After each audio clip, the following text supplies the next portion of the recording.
adorar su nombre, para contemplar su hermosura y también para escuchar el consejo de su palabra. Me alegro mucho ver a Crucito por acá. Muñeco, se te quiere, si te aprecia. Sea bienvenido. Continuamos con la serie La armadura de Dios y nuestro tema para hoy es el cinto de la verdad. Así que si usted gusta puede abrir en su Biblia. Ya usted sabe más o menos el versículo base de esta noche, Efesios 6:14. Efesios 6:14 dice: ceñidos vuestros lomos con la verdad, y hasta ahí vamos a leer. ¿Sabes? Se narra por ahí de que en cierta ocasión un rey que necesitaba un consejero real llamó a todos los plebeyos, a todos los jóvenes, adolescentes, varones de su reino y les dijo: necesito un consejero, pero le voy a dar el cargo de consejero real, le voy a dar el cargo, la oportunidad de ser mi consejero real al joven que me traiga la piedra más preciosa que encuentre. Y dice la historia, la anécdota, que todos los jóvenes fueron a conseguir la piedra más preciosa, la piedra de mayor valor, el rubí más caro, el diamante más caro, la esmeralda, la roca de jade más hermosa que pudieran conseguir. Algunos incluso la robaban con tal de presentarle la piedra más preciosa que pudieran encontrar al rey. Pero un cierto joven de carácter humilde, de tipo campesino, se fue al río más cercano que había y recogió la piedra más bonita que pudo encontrar en el arroyo y se la llevó al rey. Y el rey, cuando le presenta la piedra, su piedra al rey, el rey le dice: pero esta no es una piedra preciosa, esta no es una piedra de valor. Y el muchacho le dice: sí, señor, pero esta fue la piedra que yo pude encontrar. Esta piedra es la piedra más bonita que yo pude encontrar en el arroyo. Y sé que no es como un diamante, sé que no es como un rubí, pero es la piedra que, a mi parecer, es la más hermosa. Entonces el rey viene y le dice: tú vas a ser mi consejero. Tú vas a ser mi consejero porque tu piedra es la más valiosa, porque tu piedra contiene verdad, tu piedra contiene sinceridad. Y al final, pues, este muchacho se quedó como consejero. ¿Por qué? Porque el rey notó de que todos los demás lo único que querían era impresionarlo. Impresionarlo con joyas preciosas, impresionarlo con piedras de alto valor. Y no les importaba tanto el origen o la procedencia, el cómo la obtuvieron. Mientras que el rey valoró el hecho de que aquel muchacho, con su poca experiencia, tal vez con sus pocos recursos, tratara de encontrar en un arroyo, en un río, una piedra bonita que él pudiera presentarle al rey y hablarle con la sinceridad que el rey esperaba que su futuro consejero le hablara. Entonces, el tema de esta noche es el cinturón de la verdad. Hay muchas frases sobre la verdad. Hay muchas frases sobre la verdad. Le voy a compartir algunas. Respecto a la verdad, Aristóteles dijo lo siguiente: la verdad es el fin y el comienzo de toda filosofía. San Agustín dijo: la verdad es como un león, no necesitas defenderla, déjala libre y se defenderá sola. Immanuel Kant dijo: la verdad sin amor hiere, y el amor sin verdad engaña. Mahatma Gandhi dijo: la verdad jamás daña a una causa que es justa. Blaise Pascal dijo: la verdad suele amar, las personas suelen amar la verdad cuando ésta no las golpea. Platón dijo: la verdad es el alma de la justicia. Winston Churchill dijo: la verdad es innegable, la malicia puede atacarla, la ignorancia puede burlarse de ella, pero al final ahí está. Y Buda dijo: busquen la verdad. Entonces hay muchas frases sobre la verdad. Usted y yo podemos tener nuestra frase filosófica sobre la verdad. Los japoneses dicen: creer una verdad a medias decir una verdad a medias es creer una mentira doble. Entonces, la verdad es algo, es vista como un valor importante en la sociedad. En el versículo que leímos, en nuestro texto base de esta noche, el apóstol Pablo dice: cíñanse los lomos con la verdad. Y en nuestra primera intervención, en la primera parte de la introducción a esta serie, mencionábamos de que posiblemente el apóstol Pablo estaba empleando al referirse a la armadura de Dios, estaba empleando como metáfora la armadura de un soldado romano, la cual se conocía como lórica segmentada, es decir, una armadura de batalla que constaba de partes, incluso su coraza constaba de partes y estaba hecha de piezas de metal unidas por cintos de cuero, o por tiras de cuero, las cuales le daban al soldado protección y le daban agilidad a la hora de luchar, es decir, le permitía moverse con más libertad, con mucha más libertad que tal vez una coraza rígida de una sola pieza. Entonces, veamos la importancia del cinturón romano, del cinturón de una armadura real para un soldado romano. El cinturón romano, conocido como cíngulo militar, era un elemento esencial del uniforme de los soldados romanos. Su función principal era sostener la espada, pero también servía para sujetar las vestiduras y colgar otras armas. La importancia del cinturón romano permitía a los soldados diferenciarse del pueblo en Roma, es decir, les daba una diferenciación. Protegía ligeramente a los soldados de corte en la zona pública. Es decir, un soldado que caminaba su espada, que caminaba su cinturón y su armadura, era protegido en las vías públicas. En caso de que alguien quisiera atacarlo, él podía defenderse. Gracias a los flecos tachonados en bronce, era un complemento romano de artesanía que podía ser llevado en una túnica básica o en el conjunto de la lórica, es decir, de la armadura. En la Biblia, el cinturón se asocia con las vestiduras sacerdotales y es un signo de dignidad y nobleza. En la armadura de Dios, el cinturón ciñe todas las piezas de la armadura. Y la verdad de Dios debe adherirse a los cristianos como el cinturón se adhiere al cuerpo. Vamos a tratar de desarrollar este tema en dos encabezados. La verdad como un valor, y ese sería el primer encabezado, y el segundo encabezado sería la verdad como un mensaje, fe, y la verdad como creencia, fe y mensaje. Veamos el encabezado número 1, la verdad como un valor. Y lo vamos a basar en el libro de Samuel. Primera de Samuel 3:16 al 18 dice: pero Elí le dijo: Samuel, hijo mío. Samuel le contestó: sí, Señor. Versión Palabra de Dios para Todos, por si quieres saber qué versión es. ¿Qué mensaje recibiste?, le preguntó. No me ocultes nada, porque si lo haces, Dios te castigará. Samuel le dijo todo a Elí sin ocultarle nada. Elí dijo: Él es el Señor, que haga lo que bien le parezca. Aquí vemos a un joven Samuel, a un pequeño Samuel, posiblemente un niño, porque la Biblia dice de que Samuel fue consagrado al templo de Dios por parte de su madre, y que el niño dormía cerca del altar, cerca del lugar santo, en donde se suponía que solamente el sacerdote podía entrar, o solamente los sacerdotes podían entrar. Pero en nuestra historia, en la historia que se narra en estos primeros capítulos de Samuel, se nos narra la historia de un sacerdote que estaba funcionando mal, por así decirlo. Dice la Biblia que los hijos de Elí hacían maldades en el templo, pervertían el templo, pervertían los sacrificios, incluso tenían relaciones íntimas con algunas mujeres en el templo. Y que esa maldad de los hijos de Elí, de Ofni y Fines, había llegado ante los ojos de Dios, y que Dios había decidido quitar el sacerdocio. Tanto así de que Dios le dice a Samuel en la revelación de que Él ha decidido quitar el sacerdocio a la casa de Elí, y que nunca más se levantará un descendiente de su casa que sea sacerdote para Dios. Entonces vemos a Samuel aquí declarando un mensaje, declarándole una revelación a un sacerdote que se había dejado corromper, a un sacerdote, por así decirlo, pusilánime, a un padre pusilánime con sus hijos, que les otorgaba todo, que les permitía todo, y que dañaba de cierta manera, o en muchas maneras, la imagen que la sociedad tenía respecto del servicio a Dios.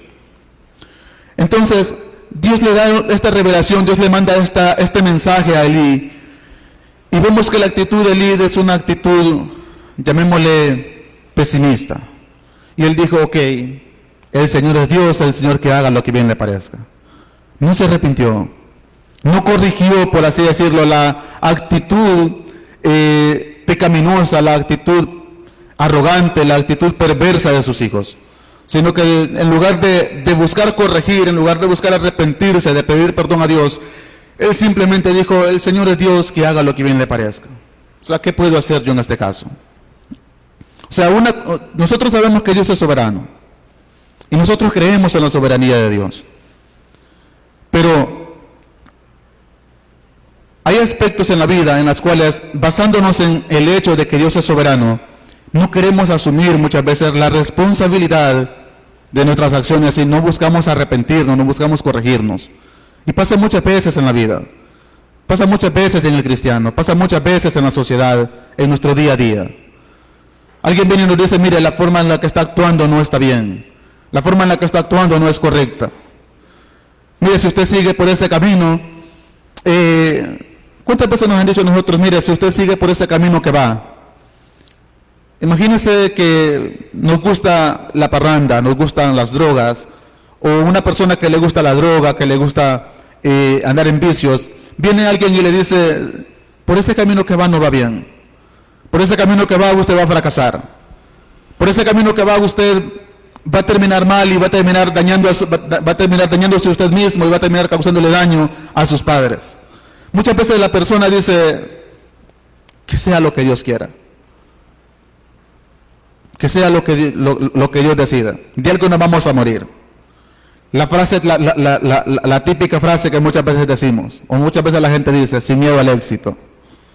O citando al gran filósofo Benito de allá de Puerto Rico, el que tenga miedo a morir que no nazca. Y nos corrompemos y la gente se corrompe y la gente sigue en su vicio, sigue en su caminar. Y no acepta una corrección, no busca arrepentirse. Entonces vemos aquí a este líder, a este sacerdote, al cual se le da un mensaje. Pero nuestro modelo esta noche es Samuel. ¿Por qué? Porque desde joven Samuel mostró su compromiso con la verdad, comunicando fielmente lo que Dios le revelaba sin temor a las consecuencias. Tanto así, tan recta fue la vida, tan en la verdad caminó Samuel, que en el libro de Samuel 12, 3 y 4, él le dice al pueblo lo siguiente: he aquí me tienen, si he hecho algo malo, acúsenme ante el Señor y ante su rey elegido. ¿A quién le robé su vaca o su asno? ¿A quién le he hecho daño? ¿Alguna vez tomé dinero o un par de zapatos para hacer algo malo? Si he hecho alguna cosa de estas, la corregiré. ¿Qué respondieron los israelitas? Los israelitas contestaron, no. Nunca nos hiciste nada malo, no nos engañaste ni nos robaste. Samuel tuvo una vida tan íntegra. Samuel practicó o vivió una vida practicando el valor de la verdad, viviendo una vida en verdad, tan alineada con la justicia, tan alineada con la integridad, que Samuel desafió al pueblo a encontrar alguna falta en su conducta. Y nadie se atrevió a acusarlo. Nadie le dijo, sí, me robaste tal día. Nadie le dijo, sí, me fallaste tal vez, en cierta ocasión. Nadie le dijo, me mentiste de tal manera. Sino que todo el pueblo dijo, no nos has hecho ningún daño. No nos has hecho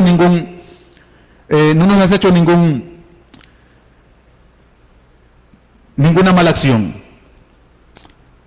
Sino que al contrario, aprobaron su conducta. Cuando usted y yo, como cristianos, vivimos una vida en la verdad y vivimos una vida en integridad, vamos a ser personas sin tachas, no sin fallas. Siempre de una u otra manera siempre vamos a fallar. Pero la gente va a ver en nosotros una diferencia. La gente va a ver en nosotros un cambio en nuestra vida. No va a ser necesario, por así decirlo, que usted se ponga un letrero en la frente que diga soy cristiano evangélico, etcétera, etcétera. O pertenezco a tal iglesia, voy a tal iglesia, fulano de tal es mi pastor, etcétera. Sino que con su conducta, con su forma de vivir, con su manera de actuar, con su manera de comportarse, con su manera de expresarse, la gente va a notar una diferencia en usted. Yo les he compartido varias veces a los chicos aquí en las enseñanzas, de que muchas veces, aún sin estarme congregando, sin estar, por así decirlo, perteneciendo a una congregación como actualmente lo hago, es decir, retirado de la iglesia. Mucha gente me preguntaba, ¿usted va a la iglesia? Y yo le decía, actualmente no, pero sí he ido. Y preguntaba, ¿por qué? Es porque veo que usted no es así. Es porque veo que usted se comporta diferente. Es porque veo que usted no habla como hablan los demás. ¿Me entiende? Entonces, cuando una persona practica esos principios, practica esa integridad, o es fiel a sus principios, digámoslo de esa manera, es fiel a sus principios, independientemente de, como fue mi caso, si me estaba congregando o no, la gente va a notar una diferencia. La gente va a notar que de una u otra manera somos diferentes, que de una u otra manera intentamos tal vez no ser perfectos, porque nadie lo va a hacer.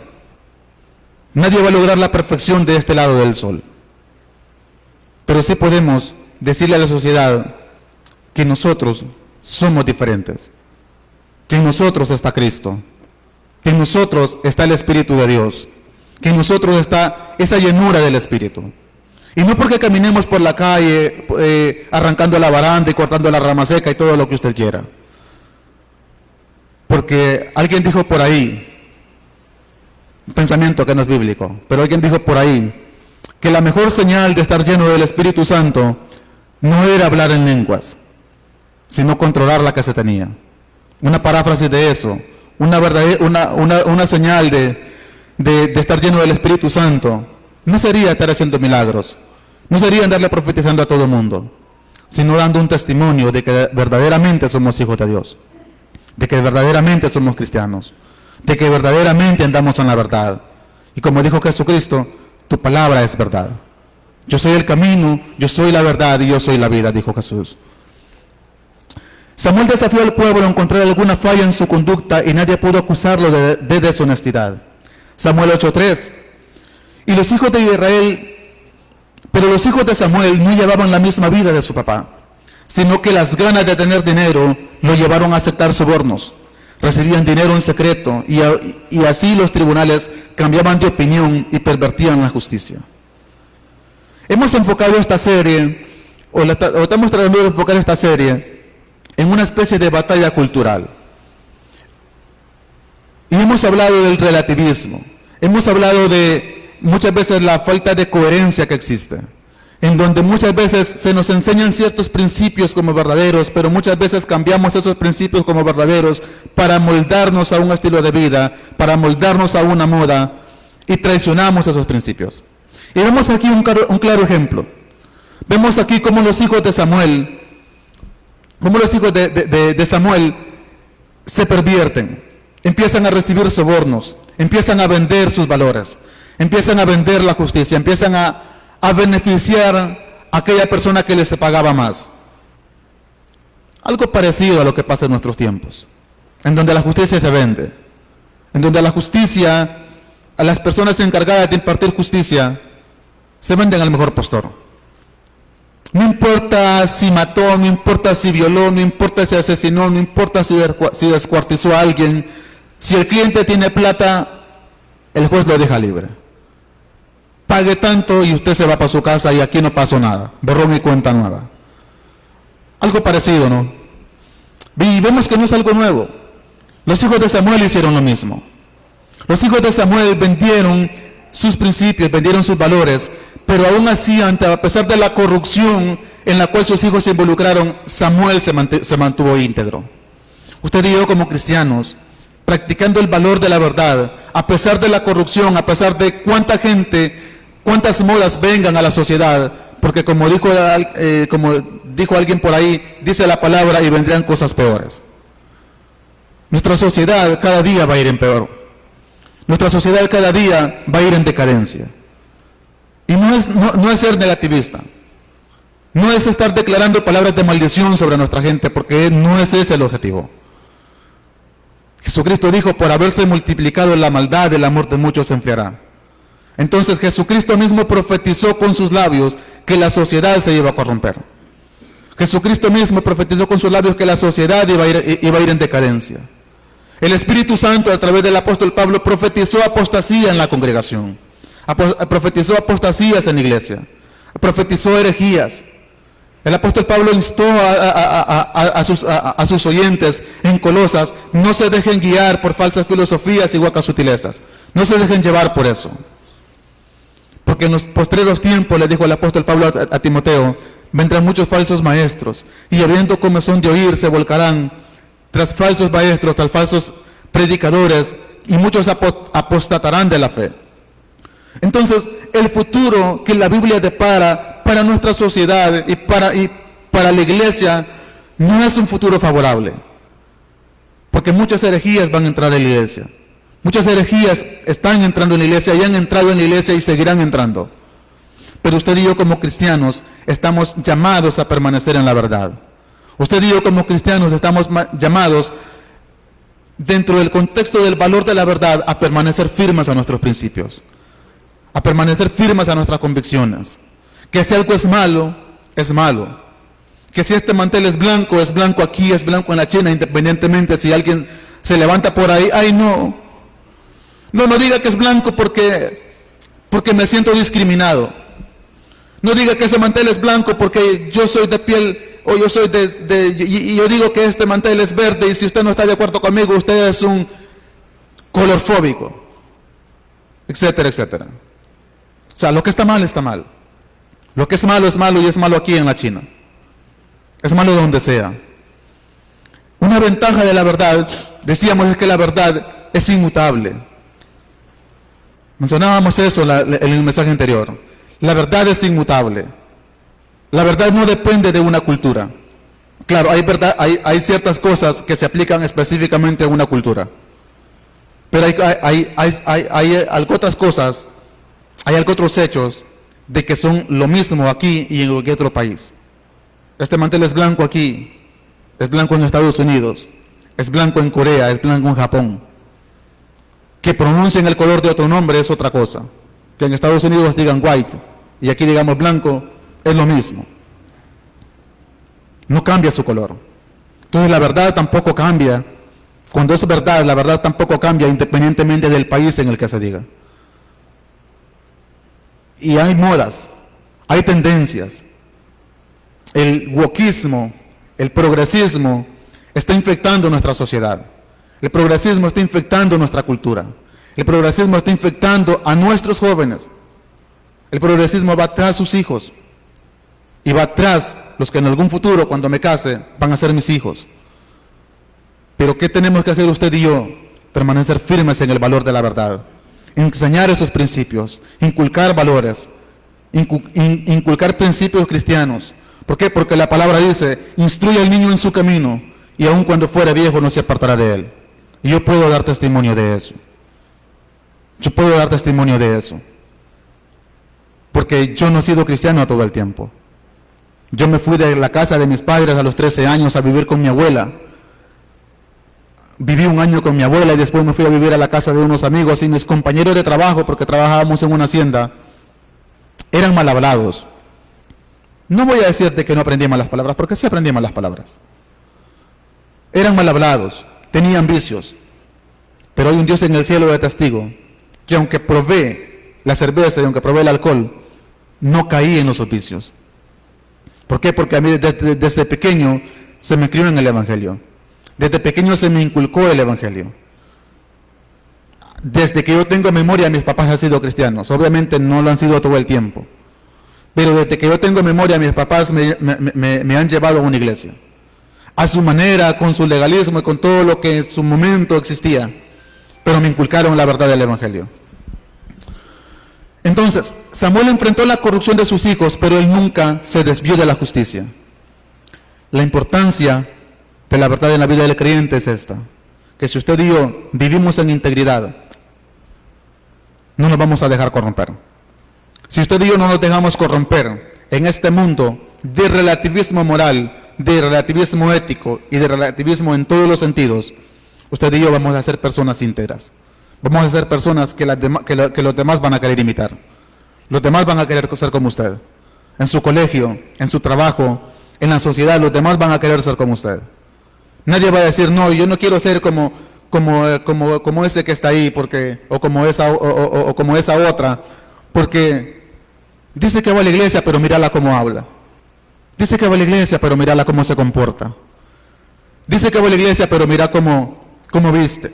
Y yo no estoy diciendo que la vestimenta o que un código de vestimenta lo salve a usted. Pero mi opinión personal, esa es mi opinión personal. Yo pienso de que de acuerdo a cómo nos vestimos, así también la sociedad nos percibe. Usted sabe que un policía es policía por su uniforme. Usted no puede identificar a un policía como policía vestido de civil, a no ser que conozca al policía y sepa que es policía. De igual manera, usted no puede identificar a un ejecutivo, o usted no puede creer que alguien es ejecutivo si lo ve llegar a la empresa en qué sé yo, pantalones bomberos y camiseta.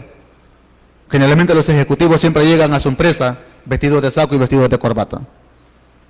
Y que conste, no estoy diciendo que la ropa salva.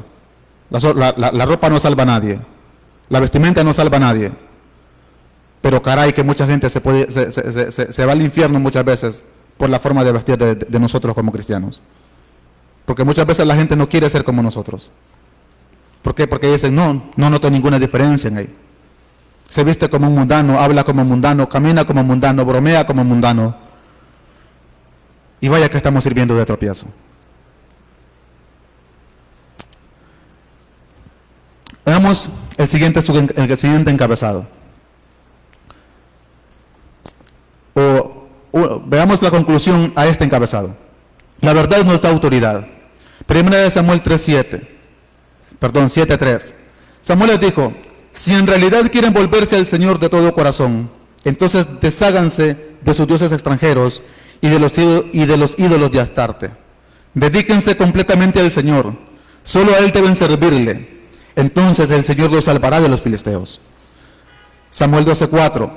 Temed solamente al Señor y de servirle de verdad con todo vuestro corazón, porque considerad cuán grandes cosas ha hecho con vosotros. En conclusión, la verdad es un fundamento esencial en la vida del creyente, no solo como conocimiento, sino como un principio que guía su conducta, fortalece su fe y da autoridad a su testimonio. A lo largo de la Escritura vemos cómo hombres de Dios, como Samuel, vivieron con integridad y fidelidad, demostrando que estar ceñidos con la verdad es la clave para una vida conforme a la voluntad de Dios. Entonces, vemos aquí como una vida íntegra en la vida de Samuel, como la integridad que Samuel vivió le dio autoridad para con el pueblo. ¿Cómo usted y yo, o cómo un cristiano puede decirle a alguien, compa, controle un poco su vocabulario? Si ese cristiano también dice frases que no debe decir. ¿Cómo yo como cristiano le voy a decir a un compañero de mi trabajo, compa, no sea tan sucio, no sea tan obsceno? Si yo bromeo o hago bromas con doble sentido con ellos. No tengo valor moral para eso. No tendría valor moral. Y si lo hago, entonces sería un hipócrita o un cara dura, como dicen por ahí. ¿Por qué? Porque estoy practicando algo, o estoy juzgando algo que yo mismo estoy practicando. Y es ahí donde muchas veces las personas dicen, no juzguéis para que no seas juzgado. Porque muchas veces juzgamos aquellas cosas que nosotros mismos estamos practicando. Juzgamos a aquella persona que miente cuando nosotros estamos mintiendo. Juzgamos a aquella persona que es vulgar en su manera de hablar cuando nosotros mismos como cristianos decimos vulgaridades. O nosotros mismos como cristianos hacemos bromas con doble sentido.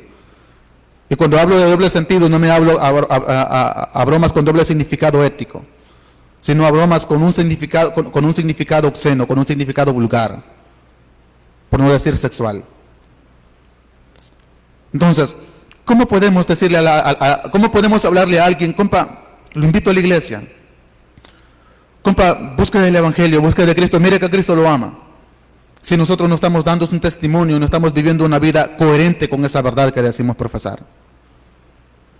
Samuel es un vivo ejemplo de ello. Samuel le ordena a los israelitas buscar del Señor, buscar de Jehová y abandonar a dioses extraños.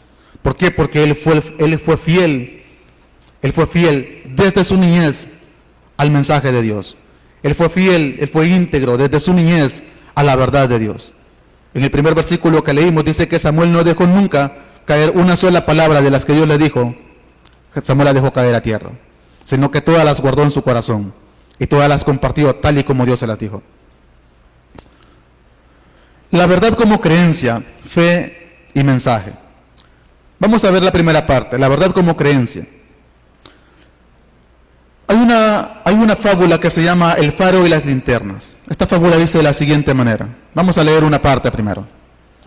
En una costa llena de peligrosos acantilados había un faro que guiaba a los barcos para que no naufragaran. Su luz era fuerte y constante, iluminando el camino con seguridad.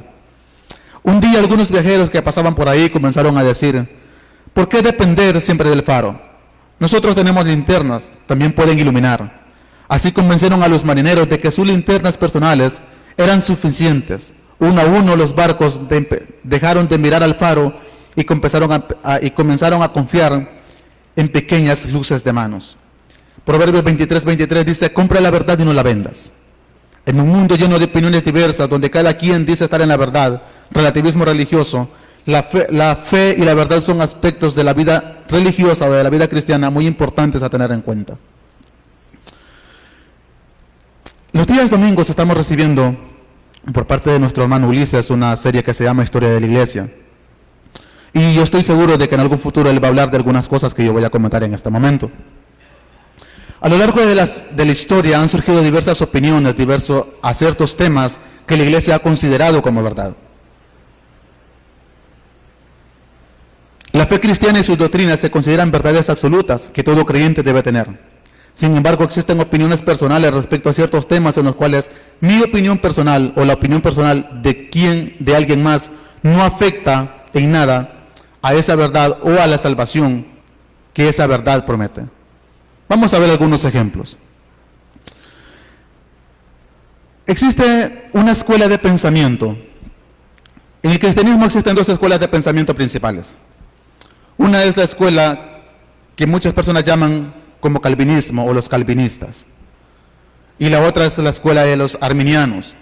Cada una de estas escuelas tiene un origen en un personaje, unos en Calvino y en otros en un personaje conocido como Jacobo Arminio. Ha existido un debate a lo largo del tiempo con respecto a un tema. Y el tema que yo quiero compartir en este momento, o del que quiero hacer mención, así muy por encima, es el tema de la salvación. La salvación, la verdad fundamental de la salvación es que la salvación es por gracia. Que la salvación es por gracia y no es por obras para que nadie se gloríe. Pero existen algunas personas que dicen que la salvación es por gracia, pero que hay que hacer ciertas cosas porque si no se hacen, entonces el creyente puede perder la salvación. Y están nosotros, que son los calvinistas, que dicen que la salvación no se pierde, que la salvación es por gracia y que el ser humano no puede aportarle a la salvación obras o acciones para conservar esa salvación. ¿Me explico? Entonces existe ese debate y obviamente no lo vamos a cerrar esta noche. No vamos a cerrar ese tema porque ese tema va a seguir abierto mientras el mundo exista y mientras estemos de este lado del sol. Los teólogos no se van a poner de acuerdo y siempre va a existir eso de que si la salvación se pierde, la salvación no se pierde. Entonces, ese es un tema en el cual mi opinión o lo que yo crea no me salva ni me condena. Es decir, yo puedo creer que la salvación no se pierde y puedo tener mis bases para eso. Y usted puede creer que la salvación sí se pierde y usted puede tener sus bases para eso. Pero si usted y yo vivimos en santidad, no importa si creemos que la salvación se pierde o no se pierde, al final vamos a ser salvos. Pero si usted y yo vivimos practicando el pecado, no importa si creemos que la salvación se pierde o no se pierde, si vivimos en pecado y vivimos como si Cristo nos hubiera libertado de la esclavitud del pecado para seguir pecando, como dijo el apóstol Pablo a los romanos, ¿qué pues diremos? ¿Perseveraremos en el pecado para que la gracia abunde? De ninguna manera. Entonces, si nosotros vivimos en santidad, en integridad, en rectitud, en la verdad del Evangelio, No importa si creemos si la salvación se pierde o no. Si vivimos en esa integridad, nos vamos a salvar. Vamos a ser salvos. Pero yo puedo creer que la salvación sí se pierde. Pero si yo vivo pecando, no importa lo que yo haga, no importa las buenas obras que yo practico, no importa mi aparente moralidad, mi aparente estilo de vida moralmente correcto. Si en mi corazón existe odio, si en mi corazón existe la lujuria, si en mi pensamiento existe la depravación sexual, y le doy rienda suelta a eso, al final mi creencia o mi posición doctrinal en ese sentido no va a importar de nada, porque de igual manera me voy a perder. ¿Me explico? Entonces, esos son temas, por así decirlo, opiniones secundarias que no afectan en nada a la verdad del Evangelio. Otro tema de estos que no afecta a la salvación o a la verdad del Evangelio es un tema que algunos afirman y otros niegan, y es el arrebatamiento de la iglesia. Respecto al tema del arrebatamiento de la iglesia, existen tres posturas básicas. Están aquellos que creen que el arrebatamiento de la iglesia es antes de la gran tribulación, es decir, Cristo viene, pongamos por ejemplo hoy, y luego viene la gran tribulación. Pongámosle ya mañana o dentro de un mes empieza la gran tribulación. Existen otros que creen que la gran tribulación empieza hoy. Y pongámosle que a mediados de esta gran tribulación, Cristo viene y se lleva a su iglesia y la saca de en medio de la gran tribulación. Y están nosotros que creen que la iglesia sí va a pasar la gran tribulación y que después de la gran tribulación Cristo viene y se lleva a su iglesia. Ambas posturas tienen bases bíblicas. Ambas posturas tienen un fundamento bíblico. Pero vuelvo y repito, esto no afecta en nada a la salvación. Esto no afecta en nada a la verdad del Evangelio. ¿Por qué? Porque si yo creo que el arrebatamiento es antes de la gran tribulación y mi hermano fulano cree que el arrebatamiento es en medio de la gran tribulación y mi hermano mengano cree que el arrebatamiento es post-tribulacional, si ambos vivimos en rectitud, sea antes, sea en medio o sea después de la gran tribulación, si vivimos en rectitud y nos mantenemos fieles a Dios, vamos a ir con Dios. Entonces no afecta en nada, no afecta en nada a la salvación. Pero sí hay otros conceptos, otras verdades fundamentales que sí o sí yo debo creer independientemente de cuál sea mi postura en estos ejemplos que acabo de mencionar. Por ejemplo, la divinidad de Cristo. La divinidad de Cristo es una verdad fundamental del Evangelio. Y yo puedo ser calvinista, puedo ser arminiano, puedo ser pretribulacional, intertribulacional o posttribulacional. Si yo niego la verdad de Cristo, entonces yo tengo problemas. Yo no puedo llamarme cristiano evangélico si yo niego la divinidad de Cristo. Entonces, esto entra dentro de lo que es la verdad como creencia, el subencabezado de la verdad como creencia. Cristo es Dios. Y esa es una verdad que la iglesia ha defendido durante mucho tiempo. En un periodo de la iglesia, ya cuando el cristianismo se legalizó y ya no había persecución, se levantó un hombre llamado Arrio, el cual puso en tela de juicio la divinidad de Cristo. Y él empezó a enseñar la herejía de que Jesucristo no era Dios, sino que Jesucristo fue creado en algún punto en la eternidad, pero no era eterno como la iglesia sostiene, o como la iglesia ha sostenido durante mucho tiempo. Sin embargo, si nosotros creemos eso, o si yo como cristiano, como maestro, como predicador, defiendo esta postura, entonces yo no puedo llamarme cristiano. Yo no puedo decir que soy cristiano. ¿Por qué? Porque estoy negando una verdad fundamental del Evangelio, una verdad fundamental que la iglesia ha defendido durante siglos y que sigue y seguirá defendiendo. Otro tema, la Trinidad de Dios. Es una verdad fundamental que todo cristiano debe creer. Y cuando digo todo cristiano, me refiero a todo cristiano evangélico y que su fe se basa en el judaísmo, como el catolicismo y el protestantismo evangélico.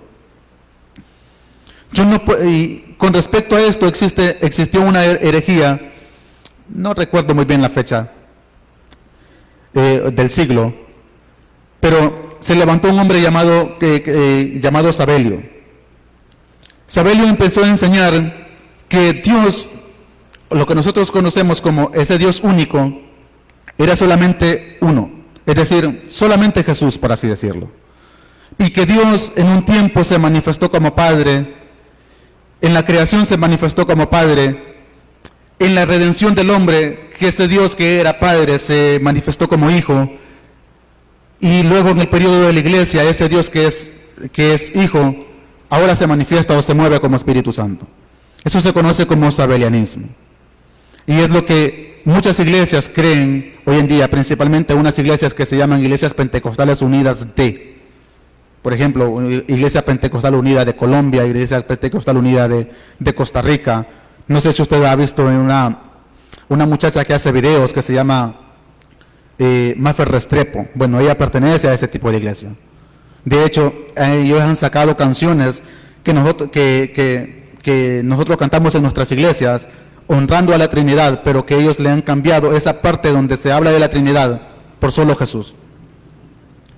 Entonces, el sabelianismo, conocido también como modalismo, es una herejía que la iglesia combatió en su tiempo. ¿Por qué? Porque niega la Trinidad de Dios. Es decir, hay un triángulo para esto. Hay un triángulo para esto en el cual ponen aquí Padre, Hijo, Espíritu Santo y en medio Dios. Y dicen, el Padre es Hijo, el Padre es Espíritu Santo, el Hijo es Padre, el Hijo es Espíritu Santo, etcétera, etcétera. O sea, es Él. O sea, el Padre es el Hijo y el Padre es también el Espíritu Santo, y algo así va esta doctrina o esta herejía. Pero la Trinidad verdadera o la Trinidad como tal no enseña tal cosa. La Trinidad como tal enseña que Dios es uno, sí, pero que son tres personas que conforman esa unidad. Algún día posiblemente tengamos la oportunidad de compartir algo respecto a eso, o tal vez nos lo aclara más adelante nuestro hermano Ulises en el tema de la historia de la iglesia, para los que venimos a las enseñanzas de los domingos. Otro tema importante que es considerado verdad es el pecado del ser humano, es el pecado del hombre. La culpabilidad del hombre es un tema que muchas personas debaten actualmente.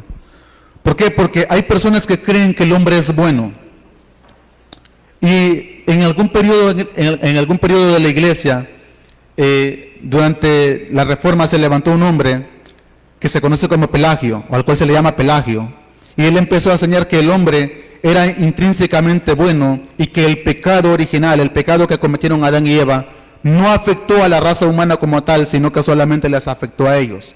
Por ende, el hombre tenía la capacidad de ser bueno y de alcanzar mediante sus buenas obras lo que es la salvación y lo que es la gracia y estar delante de la presencia de Dios.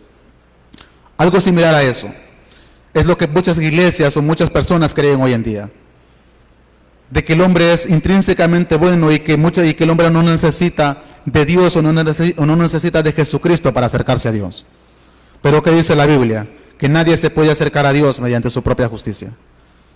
Yo soy el camino, dijo Jesucristo, yo soy la verdad y yo soy la vida. Nadie va al Padre si no es a través de mí. Justificados pues por la fe, dijo el apóstol Pablo a los romanos, tenemos paz para con Dios por medio de nuestro Señor Jesucristo. Y hablando de nuestras justicias o de nuestras propias obras, Dios le dice a Isaías que toda nuestra justicia es como trapo de inmundicia delante de Él. Entonces, nadie niega que el hombre, o nadie niega que existen seres humanos moralmente buenos. Nadie niega eso.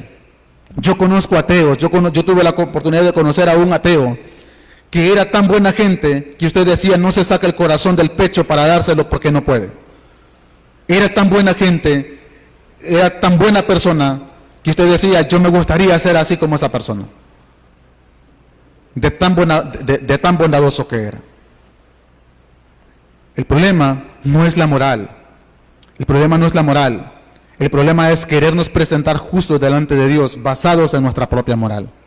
Y delante de la justicia de Dios, toda nuestra justicia no tiene ningún valor. Toda nuestra justicia es como trapo de inmundicia, dice la palabra. Por cuanto todos pecamos y estamos destituidos o estábamos destituidos de la gloria de Dios. En conclusión a este subencabezado, mientras algunas creencias pueden ser debatidas, las verdades esenciales del cristianismo no son negociables. No puedo llamarme un verdadero mensajero cristiano sin mis dogmas de fe. Jesús no es Dios. O no veo la Trinidad de Dios a lo largo del Antiguo y Nuevo Testamento. O si niego mi condición como pecador y mi constante necesidad de Dios. No puedo llamarme cristiano y no puedo llamarme un mensajero cristiano, un predicador cristiano. En un mundo donde el relativismo busca diluir la verdad absoluta, los cristianos estamos llamados a permanecer firmes en las doctrinas esenciales del Evangelio sin comprometer principios negociables. Subencabezado número 2. La verdad como fe viva y transformadora. Jesús dijo, y conoceréis la verdad y la verdad os hará libres. La fe cristiana no se trata solo de aceptar ciertas doctrinas, sino de una relación con Dios basada en la verdad. Esto nos muestra que la verdad no solamente debe ser conocida intelectualmente, sino vivida de manera práctica. Anunciar la verdad con efectividad significa compartir un mensaje que transforme vidas. No se trata solo de transmitir información teológica, sino de presentar a Cristo como la verdad encarnada, quien ofrece salvación y vida eterna.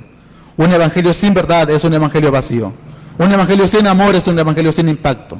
Por eso el equilibrio entre la verdad y el amor es fundamental para alcanzar a otros sin caer en legalismo ni en permisidad. Entonces, ¿qué es el evangelio? ¿O cómo se considera el evangelio? El apóstol Pablo dijo, no me avergüenzo del evangelio porque es poder de Dios para salvación a todo aquel que cree. El mensaje del evangelio es una relación con Dios. La verdad del evangelio es una relación con Dios. Si en mis mensajes, si en mis prédicas Jesús no está presente, entonces mi evangelio será vacío. Si yo intento a usted inyectarle ánimos, inyectarle positivismo, pero saco a Dios de la ecuación, entonces ese mensaje no tiene sentido. ¿Por qué? Porque ya no estoy enfocado en Jesucristo, sino que estoy enfocado en un humanismo en donde todo lo que se hace ya no gira alrededor de la persona de Jesucristo, sino que gira alrededor del hombre. Y eso es muchas veces lo que se predica en muchas iglesias. El evangelio de la prosperidad es justamente eso. Crea, pacte. El humanismo religioso es justamente eso. Vamos adelante que usted puede. El poder está en ti. Tú puedes, tú eres un campeón, tú naciste para ser un guerrero. Y yo no estoy diciendo que decir ese tipo de cosas esté mal. Pero muchas veces sacamos a Jesucristo de la ecuación. Sacamos a Dios de la ecuación. Y nuestro mensaje ya no es un mensaje cristocéntrico, sino un mensaje humanista. Un mensaje antropocéntrico. Es decir, donde el hombre es el centro de la predicación. Entonces, volvemos otra vez a lo que anunciábamos, a lo que comentábamos anteriormente. Un evangelio sin verdad, es decir, un evangelio sin Cristo, es un evangelio vacío. Un evangelio sin amor es un evangelio sin impacto. Por eso el equilibrio entre verdad y amor, es decir, el equilibrio entre la persona de Jesucristo y el amor que tenemos que debemos transmitir, es fundamental para alcanzar a otros sin caer ni en el legalismo ni en el libertinaje, que es en la que muchas veces se cae, o durante mucho tiempo caímos los que salimos del legalismo, y están cayendo aquellas iglesias que en pro de no ser legalistas llevan a la gente hacia un libertinaje. Vamos a continuar para ilustrar este último subencabezado, la verdad como mensaje que no puede ser callado. Continuando con nuestra fábula del faro y las linternas, un día algunos mensajeros, dijimos, que pasaban por ahí comenzaron a decir, ¿por qué depender del faro? Nosotros tenemos linternas, también pueden iluminar. Así estos marineros, hombres convencieron a los marineros de que sus linternas personales eran suficientes. Uno a uno los barcos dejaron de mirar al faro y comenzaron a confiar en sus pequeñas luces de manos. Pero una noche de tormenta, la neblina oscureció el cielo y las linternas apenas podían alumbrar unos cuantos pasos adelante. Sin el faro muchos barcos se encallaron y se perdieron en el mar. Sin embargo, se perdieron solo aquellos que persiguieron la luz verdadera del faro llegaron a salvo a la orilla. Moraleja de esta fábula, la verdad no es relativa, ni puede ser sustituida por creencias humanas. Solo la luz verdadera guía con seguridad. El apóstol Pablo dijo, porque no me avergüenzo del Evangelio, porque es poder de Dios para salvación a todo aquel que cree. Esto nos recuerda que la verdad del Evangelio no es una opción entre muchas, sino el único camino para salvación. En la actualidad, el relativismo y la presión cultural intentan silenciar la verdad del cristianismo, promoviendo la idea de que cada quien tiene su verdad. Sin embargo, el mensaje de la cruz no es relativo ni negociable. Como creyentes tenemos la responsabilidad de proclamarlo con valentía, sin diluir su significado, para hacerlo más aceptable al mundo. Algo que compartíamos y que hemos compartido a lo largo de todas estas series, incluso con los jóvenes los días viernes en las reuniones. No podemos dejarnos influenciar. No podemos ceder ante la presión social. Somos llamados a hacer la diferencia. Somos llamados a ser diferentes. Somos llamados a ser coherentes en esta vida. En un mundo en donde la estupidez es la moda, la coherencia tiene que ser un reto. La coherencia es nuestro reto. En un mundo en donde la idiotez es la moda, la fidelidad a nuestros principios y a nuestros valores debe ser un reto. Y es el reto que debemos alcanzar. En un mundo en donde la gente sigue a tontos en redes sociales y en donde los tontos de redes sociales alcanzan millones de likes, millones de vistas, millones de seguidores con sus idioteces, usted y yo como cristianos tenemos que ser diferentes. Usted y yo como cristianos tenemos que ser íntegros. Tenemos que permanecer en la verdad. En un mundo en donde la verdad ya no es algo objetivo, sino que la verdad se ha convertido en algo que depende de mi autopercepción. Usted y yo tenemos que anunciar el Evangelio de la cruz, el Evangelio de Jesucristo, tal y como está escrito. Y llamar pecado a lo que es pecado. Llamar vanidad a lo que es vanidad. Llamar inmundicia a lo que es inmundicia. Independientemente de si allá afuera o allá en la sociedad existe alguien que se ofende por eso. Se nos llama, o se le llama a la generación del 2000 para acá la generación de cristal. Justamente por eso. Porque con nada se ofenden. Todo les lastima. Todo les hiere. No se les puede confrontar porque, ay, es que eres un homofóbico. Ay, es que eres un racista. Ay, es que eres un discriminador. Ay, es que esto, ay, que lo otro. Y ya la gente ya no se atreve a decir la verdad. Por miedo a ser juzgado de retrógrada.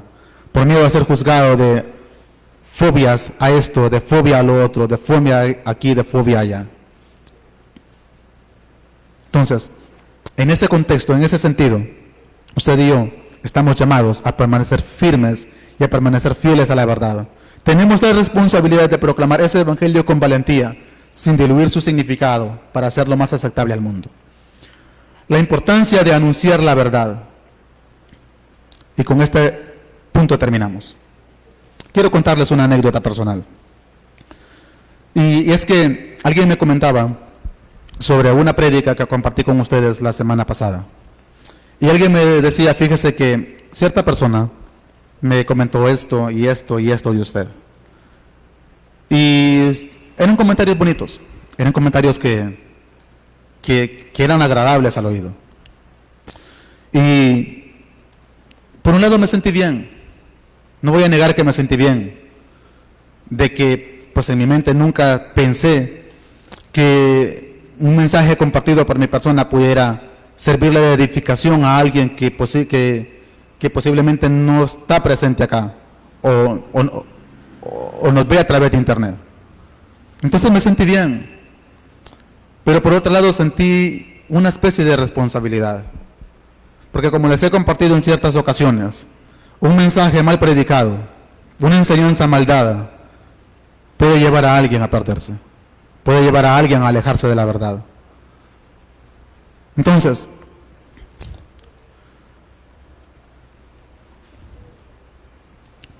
continuando aquí, una enseñanza incorrecta, un tema desviado, un concepto mal compartido puede producir que un creyente se desvíe o un pecador que necesita la salvación se pierda. En conclusión, a este punto, necesitamos anunciar anunciar la verdad con precisión es una responsabilidad que no debe tomarse a la ligera. Un mensaje distorsionado puede llevar a la conclusión y alejar a otros del camino de Dios. Por eso debemos abrazar la verdad con convicción, vivirla con seguridad y proclamarla con amor, sabiendo que en Dios encontramos la única verdad que libera y transforma. Vamos a orar esta noche. Señor, te damos las gracias. Gracias, Dios mío, porque nos permitiste compartir este momento. Nos permitiste compartir este tema con nuestros hermanos. Señor, aquí estamos delante de tu presencia, Dios mío, reconociendo que somos humanos, que nos podemos equivocar y que podemos fallar en algún momento. Pero tu palabra dice, Señor, que tú eres el camino, que tú eres la verdad y que tú eres la vida. Tú dijiste a tus discípulos, Dios mío, yo me voy a ir, pero no los voy a dejar solos. Yo les voy a enviar un consolador, el Espíritu de verdad, el cual los guiará a toda verdad. Ayúdanos, Señor, a andar en la verdad. Tú dijiste que tú eres el camino, la verdad y la vida, que nadie llegaría al Padre si no es a través de ti. Ayúdanos a permanecer en ti, Señor, a no apartarnos a derecha, a no apartarnos a izquierda, a permanecer firmes, Señor Jesús, en tus caminos, a permanecer firmes en tu verdad, a permanecer firmes en ese evangelio, en esa gracia con la cual tú nos llamaste. Anunciar tu palabra, Dios mío, a tiempo y fuera de tiempo, Señor, y en este mundo en donde la verdad, Dios mío, ya no depende, Señor Jesús, de la objetividad ni de la realidad, sino que depende de la autopercepción de las personas. Ayúdanos, Dios, a permanecer en la verdad. Ayúdanos, Dios, a anunciar la verdad de tu palabra, con valor, con valentía. Guíanos cada día y santifícanos en ti. Santifícanos en tu palabra, santifícanos en el lavamiento del agua por la palabra. Santifícanos en tu verdad, tu palabra es verdad. Límpianos cada día. Guíanos, Señor, y no nos dejes apartarnos, no nos dejes caer en tentación, y líbranos del mal. Líbranos de caer en el error, Dios mío, de creernos más que otros. Líbranos de caer en el error de negar, Dios mío, tu palabra. Guíanos de caer en el error, Señor, de negar, Jesús, nuestra identidad como hijos tuyos, simplemente por el bien de encajar en una sociedad corrupta, en una sociedad corrompida. Danos, Señor Jesús, ese valor. Permítenos permanecer fieles a nuestros principios, a los principios fundamentales de tu evangelio. En el nombre de Jesús, te damos el honor a ti, Dios mío, te damos la gloria y te damos la alabanza, Señor. Amén.